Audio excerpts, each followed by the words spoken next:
guys, I just did it, Mavic 3 obstacle avoidance and active track test right here in these woods. It's really nice woods.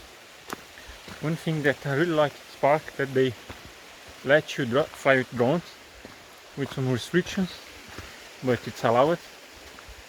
And then I fly with about 3 or 4 minutes. I know it's not much because this very dense forest, and if you're at see one of my videos, I just crashed a Mini tree. My problem with the Mavic tree here is like these branches, you know, it's very thin and leafless, and it's perfect to the propeller get it and broken. And this trail call it Bureaucracy, and the way in you come in wood structures. I don't know how to call it in English. In Portuguese we call it trapiche, and the way out this like dirt. It's about 3 kilometers of trails.